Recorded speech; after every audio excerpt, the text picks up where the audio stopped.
Hello everyone and welcome to the Healthy Bites for Students series in partnership with the Nillumbik Shire Council. I'm Selin, a nutritionist and student dietitian, and I'm here to take you through 3 easy, simple meal ideas to keep you concentrating, keep your energy levels up and performing at your best. Being a student is hard enough, but getting your nutrition right is so important no matter how hard it all gets. So these meal ideas are meant to be quick, super affordable and super easy. In this episode, I'll be taking you through breakfast, the most important meal of the day. We're making an overnight berry bircher muesli. So let's have a look at our ingredients.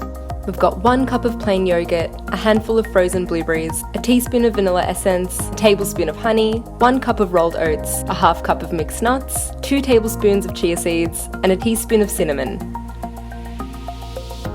Rolled oats are a great source of fibre, and fibre keeps you feeling fuller for longer. Rolled oats are also an incredible source of protein, and paired with yogurt, which is also an incredible source of protein, you've got a breakfast that will keep you feeling fuller for longer. Now, rolled oats are considered a low GI food, which means that it will steadily increase your blood glucose levels, which means you're not going to crash in the middle of class or in the middle of studying. I've layered the ingredients because it's just fun to eat, but if you're low on time, just mix them all together and pack them into your jars. This recipe makes 2 breakfasts, and I've popped these into 2 jars that I've got on hand. I like to sit down when I have breakfast, so I often just sit in the train and eat these on the go.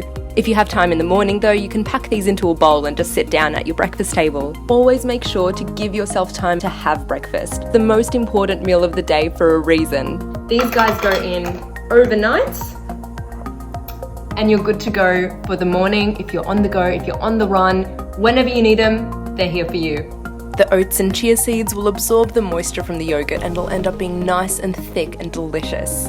Hope you guys enjoy.